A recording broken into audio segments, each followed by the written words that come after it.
Ninatoa wito kwa viongozi wote wa dini kuendelea kushirikiana na serikali, viongozi wa kijamii na makundi mbalimbali kuendelea kushirikiana na serikali katika kutoa elimu ya umoja na amani, kupinga chuki na migawanyiko na vitendo vyovyote vinavyoweza kuvuruga mshikamano wa kitaifa.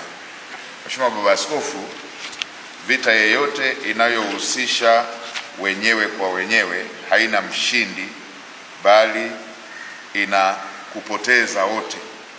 Hivyo hivyo na mgawanyiko ndani ya taifa hauna mshindi, bali una matokeo ya kushindwa wote kama taifa.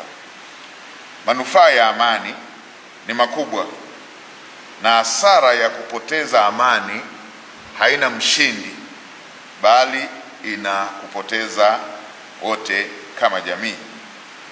Manufaa ya amani ni makubwa na huleta maendeleo ya kiuchumi, huimarisha ustawi wa jamii na huwezesha kila mwananchi kushiriki kikamilifu katika kujenga taifa.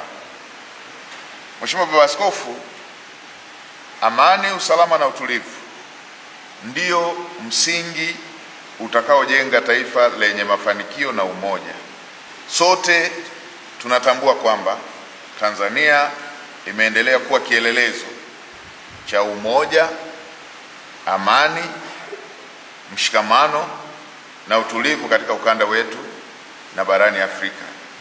Amani hii imejengwa juu ya misingi imara ya maadili, haki, kuheshimiana, uvumilivu na uzalendo kwa taifa letu.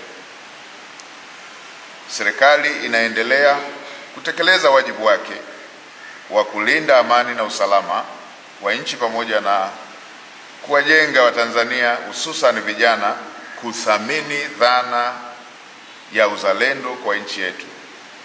Lakini muhimu kutambua kuwa amani ya kudumu haiwezi kujengwa na serikali peke yake, bali familia, jamii, taasisi za dini nazo zina nafasi ya kipekee katika kuimarisha misingi ya amani kupitia mafundisho ya maadili, upendo, haki na kuvumiliana.